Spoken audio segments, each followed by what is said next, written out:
at their motion, like, I mean, you can hear him on the sideline kind of walking them through what cuts. Like he says, curls to get the open pass. Like, they're really good at making teams communicate, and I think we just didn't communicate, and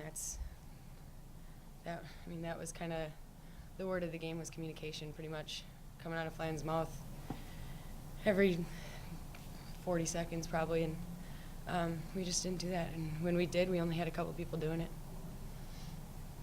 They're obviously very disciplined on offense. I guess, how much of a change is that from some of the teams you faced?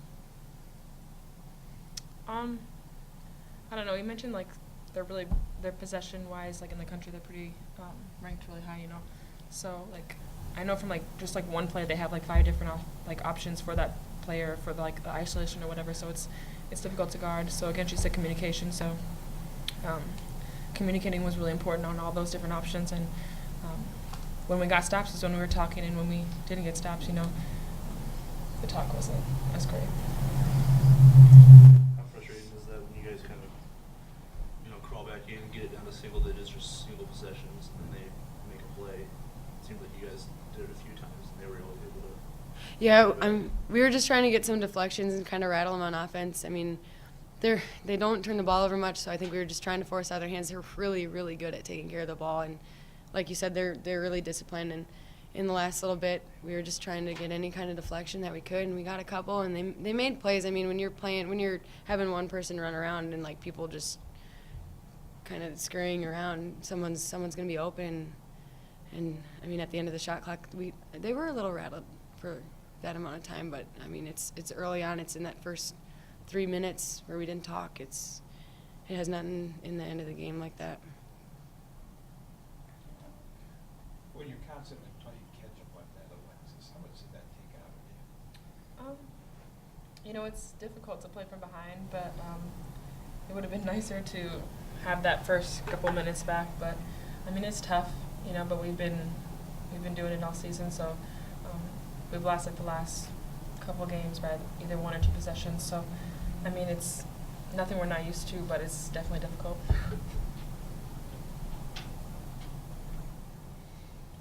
What's the urgency like now? I guess you guys have dropped a few in a row here in conference play, and probably isn't the start you guys wanted to get off to, obviously. But what do you guys, I guess, how are you feeling as a team right now? You've lost a couple players. Well, I kind of just said to the girls in the locker room, like, we go in there after the game and coaches are in, like, talking in their meeting, and I just kind of said, we're a really good offensive team. Like, we have anybody that can really score, and the 3 games that we have lost in conference, it's been by 1 or 2 possessions, like they said, and I mean, even Seton Hall, and it's defense, and it's like, it's communication, but then again, it's defense, and it's like holding yourself accountable for that on-ball defense. And I mean, as confident as we are on offense, we have to kind of play with that chip on the shoulder on defense too, and say, like, you're not going to get by me, whether it's a cut or if it's a drive. Like, you just kind of have to be like that, kind of a jerk in your mind, like, you're not going to get to the basket on me. Like, I mean, I know like, people are going to get by you in games. Like, it just happens because whether they put a move on, get screened, whatever, but you have to, like, I think it's important for us to kind of it gives you that extra effort if you're like that, if you motivate yourself like that. Like, I mean, that's what I do, and I mean, it's just, and then losing Sam and TJ, and I mean, TJ was here tonight, Sam was not, and in one of the plays, or in one of the timeouts, Flan said, like, Sam would be really disappointed in you. Like, we lost a really good leader, and yeah, she's on the bench, but she's not on the floor, and that kills us. Like, Sam you might not have seen it in the stat sheet, but Sam was one of the best leaders I've ever played with. And, like, TJ, I haven't played with her as much, but she, even on the bench, she sees stuff, obviously, like I don't see in games. And I think that's important, and it's nice to have their voices there, but it's not the same as having them on the floor. And I know, like, if those 2 were out there being seniors, their mouths would be running. Like, they'd be communicating, and it's just important. And we're a young team, and that's something that we have to get used to, but it's still not an excuse. Like, being a freshman, it's no excuse that you can't open your mouth. Or being a junior, I need to open my mouth, and I didn't at times where I needed to. So I think holding ourselves accountable on defense. Defense is huge. Offense, we're really good offensively, and if we play better defense, it's going to generate our offense. So I think tomorrow at practice, I can probably tell you that we're probably not going to do any offensive drills. I guess, obviously, the tough times the men are having, the common thread with their tough times is shooting. Is that defensive, those defensive breakdowns, the common thread that you see with this group's tough times? I would say yeah, because I don't know, and I guess at times obviously there's times where we force bad shots or we turn over the ball, but I mean, we don't turn over the ball that much as a team, kind of like Villanova, and I just think defense is huge at us. It's not just posts, it's not just guards, it's like a collective effort, and I think I would agree with you that is our kind of our downfall right now. Obviously, it doesn't get any easier in this conference, but this weekend you guys had St. John's coming in, and they're obviously playing really well already too. So I guess what do you expect out of that, and what do you need to do to kind of make this a 500 weekend for you guys? St. John's is not as disciplined as Villanova, but yes, they are very good, and they have a couple girls, Hanford and Grant, both averaging about like 19, and I mean they got Amber Thompson on the inside, and I mean the defensive plan is going to be completely different than Villanova because they don't play like it really at all. But I think definitely the concentration is going to be defense, and because I don't know, St. John's is a little more undisciplined on defense because Villanova plays a lot like us, so they play against us in practice every day, and they know how to communicate on screens and everything. They did a really good job for the most part. But St. John's, I think we're going to be able to kind of get reads off screens. We just have to be sharp on offense and then pick it up on defense. I can't say that enough. I really can't. Last question.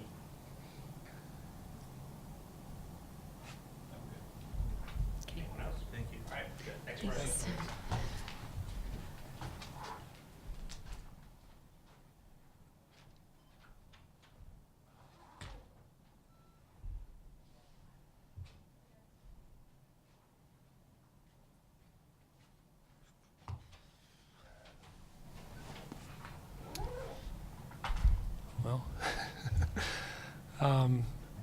Well, we've lost 3 games in the last,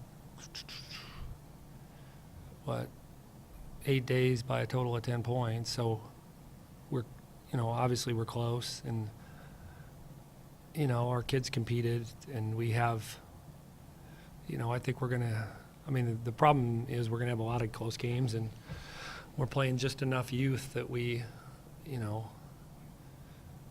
struggle to be the type of 40-minute team that I want us to be. Bottom line is, the beginning of the game and the beginning of the second half, we weren't, we put ourselves in holes both chances or both places, and we had gotten ourselves back in the game at halftime and just didn't get off to a good start in the second half, and that hurt us. And but the reason is we're not good enough defensively. Teams are consistently shooting too high a percentage, and it's because we aren't good enough as a communication team. And when you play at Villanova, you have to be a really good communication team, especially with our level of experience or lack of experience, and we weren't. I asked him several times what happened. I didn't talk. Well, I said you're going to have to be a great communication team, and I said you're going to have to be a great talking team tonight. And I told him in the one time out, I said, don't come to practice tomorrow and tell me you wanted to win that game if you're not going to talk better than you're doing right now. And so it's my job to be more accountable to improving our defense. But we all have to be, I think, reflective about that too, because we're good enough offensively. Our offensive numbers are plenty good enough for us to be winning basketball games, but we've still got some issues defensively, and it's not necessarily size or quickness related as much as it is experience and repetition related, and that's I've got to hold them more accountable, but we have to make a jump there, or we're going to be in a position where, okay, on nights where we're really good on offense, we're going to win maybe, but on nights where we're just pretty good on offense, we're going to come up on the short end like we have the last three nights. Is youth the only, or is it the major factor in that communication issue? I guess what's holding them back from being, assertive and being able to talk? I don't know. They're 19 and 20, and they don't think it's quite as important as it is, I think, is what I would say to that, and that doesn't make them bad kids or unusual but they have, I mean, what I'll tell them now is I've told them our margin for error is small, and I don't like to lose games because you don't want to open your mouth. Are they as disciplined an offense as you run against? Yeah, in saying that I'm disappointed that we didn't talk better, they make you talk. Like they screen the heck out of you and they whip that ball around, and that's why they, don't, at the end they turn the ball over against our press, but that's why they don't turn their assist to turnover ratio is always one of the best in the country, and their number of turnovers is low because they're a very skilled team that runs a very unique offense, and they do it really well. I mean, they whip that ball around, and there were times where we did a pretty good job of defending, but it's I guess my frustration was I felt like I told them at half that now that you've gone against it for a half and you're within 4 points, I mean, now can we be better? We can be even better in the second half. And you come out in the first 5-6 minutes of the second half and you saw that we weren't any better. In fact, we were probably just as bad, if not worse. So that to me was disappointing because we ran their offense in practice, but we can't simulate it because our players can't run it at the speed and with the efficiency that they do. This is obviously something you can't do anything with at this point, but without Sammy and TJ or a leader that's on the floor like that to kind of make those runs or limit those runs you talk about, who needs to step up of your veterans to kind of fill those roles? Well, I wish I knew. I mean, I think you can look at Marissa and Lex's stat line, but they still have to be, and I'm not. I mean, the blame is on Flan too, because we've got to be a better defensive team. But I don't know who that is. I mean, Marissa's done a good job at talking, but I feel like she understands the void without Sammy, but there's two levels of communication. One's the leadership part, and one's just hey, there's a screen coming thing, and it's I think Marissa's doing a good job there. I think we can do better in the hey, there's a screen coming category.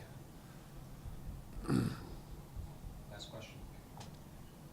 Common thread with the men, you're not shooting the ball. What's the common thread with you guys? It's our inability to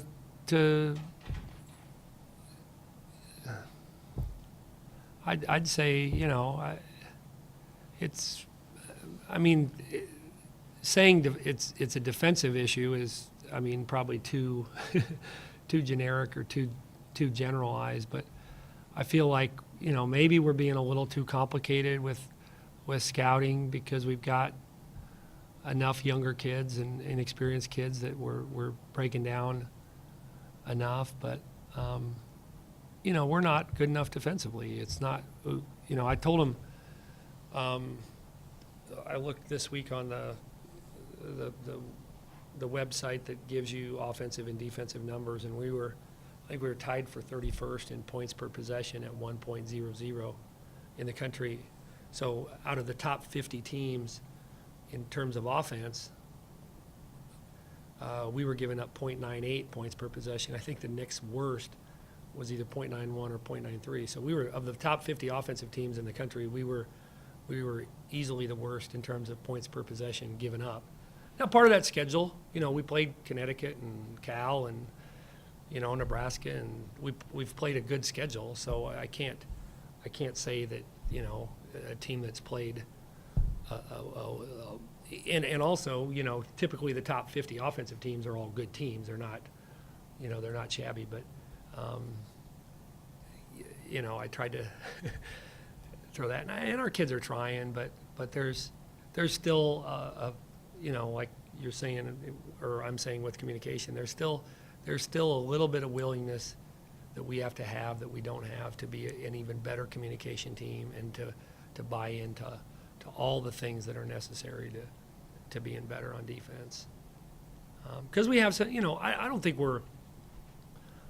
we have a dearth of physical ability defensively. It's not like we're that undersized or that underquick. But we're not on the high end of the spectrum either. I think we're pretty normal. So is it experience, or is it a combination of experience and just willingness to really dig in and so I've got to challenge him, but I've also got to teach him better and hold him more accountable. I guess St. John's coming in as a quick turnaround, a little bit of a different style compared to Villanova. What's the? Yeah, well, they're a low scoring team, so it'll be, but defensively they're tough to score on. I mean, they've got two really good wing players, and so it'll be. I mean, I think it'll be a competitive game. I mean, I looked. I mean, they were up 3 with 3 minutes to go. I mean, against Butler, and I mean, there's going to be a lot of close games. We just got to figure out a way to be a little bit, better defensively to put ourselves in a position where, we're coming out on the right side of these. Take one more question.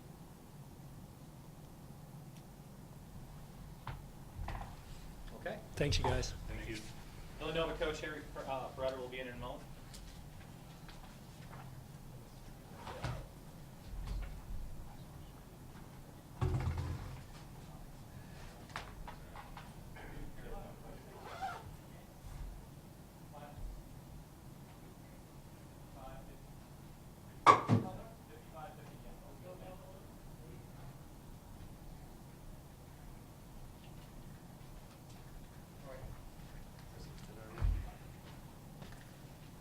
Harry Beretta?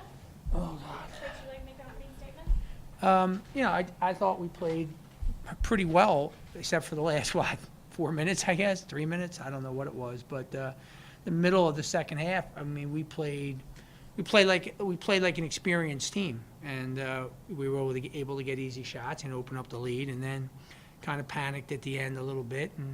But that's what happens. I think like we're 7-7 coming in, and we're desperate to win because we had some kids injured early in the year, and we kind of panicked at the end. But that's part of the game, and luckily we hung on, When you get that double-digit lead, I guess with maybe 8 minutes left, kids did a really good job of kind of being patient and not really running late offense and executing. What did you think of the way they were? I thought it was tremendous. I told you, for that stretch of time, we looked like a team from years ago. We looked experienced, and we had one freshman out there, but we had her out there with 4 experienced players, and that's Villanova basketball when we can play it well. You know what I'm saying? When we had really good teams, that's the way we used to win games. We used to just frustrate you and just make all different kinds of cuts and reads, but we're getting there. We're not quite there yet, but we're trying to get there. Do you think your discipline on offense kind of throws opponents off? It does. It frustrates them. You know what I mean? Because if you execute offense the way we did, if you notice that stretch, they didn't make any shots. They're frustrated. And then at the end, if you notice when we got frustrated, they start making every shot. So it's kind of the way it is. But like I said, we're still trying to get back to where we thought we could have been at the beginning of the year when we had Lear out and we had Coyer out. So this is only, I think, the 5th game with them back, and I think we've won 4 out of the 5 of those games. So we're just trying to get better and just try to do the best we can. If you weathered that first half, you weathered them, their comeback, you're up by 4 at halftime. What are you telling them at halftime? Just trying to tell them to play basketball. We just have to try to keep executing. And like I said, we tend to panic because we got off to such a bad start at the beginning of the year. So the goal is just to try to keep them from not panicking. And we did for a while, but then I thought we panicked there a little bit at the end. We had some uncharacteristic turnovers because we're rushing and forcing, but that's just part of a learning curve. As you get wins over DePaul and now Creighton, how good are you feeling about your place in the conference and how well you're playing? Well, I feel really good. The problem is, like I told you before, because of the injuries earlier in the year, we have a lot of losses already. We have 7 losses already. So I don't know if we can win every game. Yet we have to get in that large bid. We're gonna have to get to 20 wins, and I don't know if we can do that even with getting better. You know what I'm saying? So right now, I obviously feel better than when we were 3-7. But right now it's just about trying to play every game. It's not about thinking about anything else other than just trying to get better. How much do you dictate what happens on offense as a coach? Well, not a ton. I mean, it sounds like I am, but I'm just mixing up what we're doing. Okay. I'm not dictating. I'm just mixing up the offense so it's not the same thing that they're seeing on every possession. So I'm not telling them who to throw the ball to. I'm just saying we're going to do these different cuts for this possession. So Because it is rare to see, like your point guard look over at the coach. right, well, these- see, these right, days. because we run a number system, Okay, they're hearing the number. okay. The numbers. We run a multiple number system, so that I'm barking out at different numbers. And then sometimes if you notice, when the shot clock gets late, we just let Caroline take it. So, that's just orchestrated by her. She's pretty good. She's pretty good at it. Yeah. Any other questions? Thank you, guys. Thank you. See you later. Good luck. Thanks, man. Appreciate it.